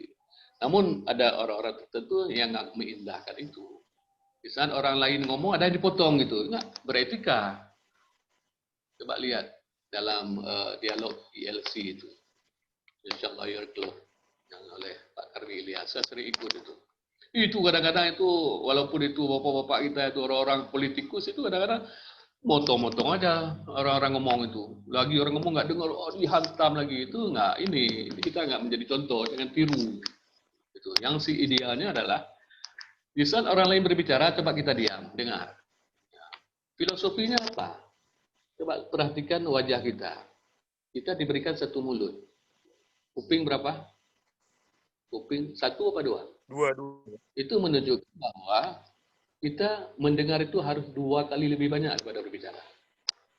Ya kan? Harus banyak mendengar. Maka dengar. Wa idza quri'al Qur'anu fastami'u lah. Apabila kamu melihat bila dibacakan ayat-ayat kepadamu, dengarkanlah. Coba kalau imam membacakan alhamdulillahirabbil alamin arrahmanir rahim, makmum juga baca itu. Nggak mendengar. Itu kan filosofi dalam salat itu. Di saat imam membacakan, menyampaikan, kita diam. Kapan kita jawab rame-rame? Waktu amin. Ya. Waladhdallin, amin. Itu kesempatan kita juga berbicara rame-rame. Jadi seperti itu memang kita harus lagi-lagi kita harus banyak berorganisasi. Ya, sehingga kita tahu persis bahwa di mana posisi kita. Sebagai komunikator kita ada komunikat. Sebagai pembicara saat itu kita ada sebagai pendengar. Dengan orang seringkali yang betul-betul itu, kadang-kadang kita marah juga itu lagi, tolong Pak ya, saya lagi bicara, gitu. Coba diam dulu, kan nggak enak ditegur seperti itu kan. Jadi seharusnya mengerti sendiri gitu. Jadi seperti itu, tuh. Mudah-mudahan kita sudah bisa memahami seperti itu. Jadi kita hargai orang lain sedang berbicara, termasuk di etika waktu Zoom meeting ini. Walaupun host tidak mematikan mute itu, kita tetap nggak bisa ngomong itu. Di saat pembicara lain ngomong, kita matikan sedikit tanpa diperintah. Ini di era digital seperti itu, ya. Makasih. Baik, terima kasih Pak Basri atas jawabannya yang panjang dan sangat mencerahkan. Waktu juga yang memisahkan kita, ini alhamdulillah tidak terasa sudah hampir berapa ya Pak? 10.30, 1,5 jam Pak. Tidak terasa kita mengikuti acara Zoom ini. Kemudian saya tidak perlu menyimpulkan karena memang sudah sangat jelas. Untuk sebelum sesi kita berakhir, saya mohon izin untuk semua meng-on-kan videonya, Nak. Videonya di-on-kan, kita mau dokumentasi. Bisa semuanya di-on-kan videonya? Baik, mohon ditunggu Pak Basri, sedang siap-siap. semuanya tadi yang tidak pakai bedak, sekarang pakai bedak dulu, mungkin. Jadi syaratnya senyum ya. Pak Ajis hadir, selamat datang Pak Ajis, Pak Dadang juga. Mohon di-on-kan Pak kameranya Pak. Oke, saya hitung Kalau ya. belum senyum jangan ambil kameranya ya. Oke. Senyum dulu. Udah siap semuanya? 1, 2, 3. Ditunggu karena ini ada 3 layar. Sekarang layar kedua.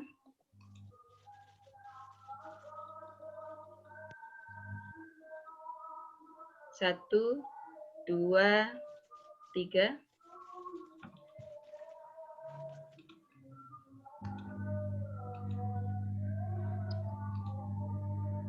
Layar ketiga.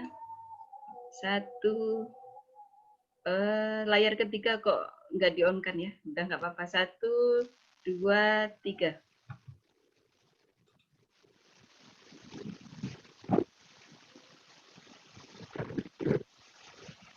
Alhamdulillah, baik. Terima kasih. Kita telah sampai di penghujung acara. Saya selaku moderator dan juga pengampu mata kuliah menyampaikan terima kasih dan penghargaan yang setinggi-tingginya kepada Bapak Dr. Basri Abakar sebagai pemateri. Semoga sedekah ilmu beliau dapat menjadi amalan yang bermanfaat untuk kita semua. Mungkin lain waktu kita bisa berjumpa secara offline ya Pak ya, kalau pandemi sudah berakhir. Insya Allah untuk surat juga sertifikat nanti akan kami kirimkan. Saya mewakili mahasiswa dan seluruh pihak Sivitas Akademika di Fakultas Pertanian menyampaikan penghargaannya setinggi-tingginya. Terima kasih. Kami tidak bisa membalas kebaikan Bapak. Semoga Allah yang berikan balasan kebaikan berlimpah. Ada lagi Pak yang mau closing statement mungkin sebelum ini ditutup? Ya baik, saya juga hari ini mengucapkan terima kasih kepada Bu Ini dan Bu Jud, Dekan Pertanian yang telah merencanakan kuliah umum ini. Mudah-mudahan nanti suatu saat kalau saya ke Langsa nanti akan mampir ke Universitas Samudra langsung gitu offline gitu ya. Iya Pak. Ya, mudah-mudahan kita bisa ya lebih akrab lagi ya, bisa mengadakan kerjasama barangkali dengan BPTP karena sebelumnya juga ada beberapa mahasiswa pertanian yang magang di BPTP Aceh, baik dari Luk Sumawe namanya Unimal. Ya, dari Unsam juga kalau nggak salah sudah ada beberapa tahun lalu. Nah, baik Pak. Ya, mereka belajar dengan kita termasuk komunikasi dan juga ilmu-ilmu lain yang diperlukan oleh mereka selama sebulan. Terima kasih atas perhatian kita semuanya. Ya, terima kasih. Akhir kata sebagai moderator bila ada salah dan kilaf saya mohon maaf. Saya akhiri wabillahi taufiq wal hidayah. Assalamualaikum warahmatullahi wabarakatuh. Waalaikumsalam. Mahasiswa jangan off dulu ya, sebentar Ibu mau sampaikan. Jadi yang terpilih 3 orang tadi yang mendapatkan door prize, 1 tua nggak dapat ya, bukan mahasiswa. Host. Jadi Winda, kemudian Nur Meria sama sebentar. Winda, Nur Meria sama Putri Ansari ya. Ini nanti WA Ibu, Bu, dapat pulsa ya. Nanti saya transfer, kirim nomor rekeningnya ke Ibu, nanti Ibu transfer pulsa. Tuh, jadi semoga bermanfaat. Kemudian untuk sertifikat akan diproses secepatnya, nanti akan dibagikan di kelas. Kemudian untuk materi dari Bapak pemateri, Bapak Dr. Basri, Ibu bagikan juga di kelas. Jangan lupa mengisi link absen. Ada yang mau ditanyakan, Nak? Silakan.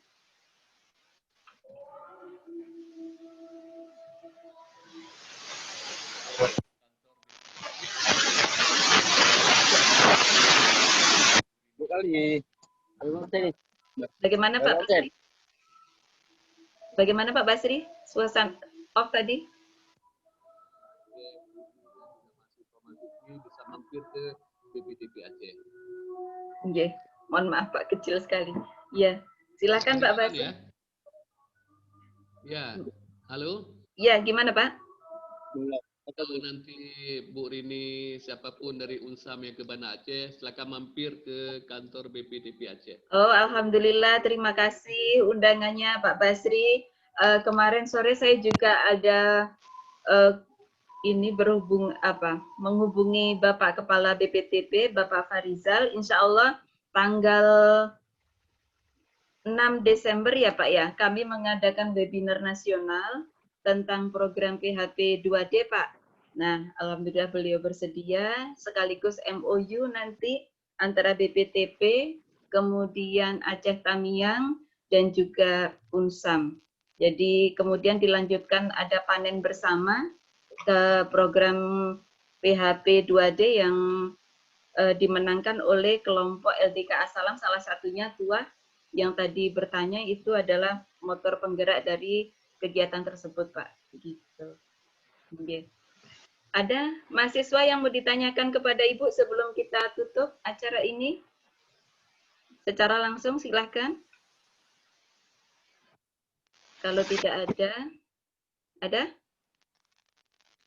Oh, tidak ada. Baik, saya izin menutup link ini.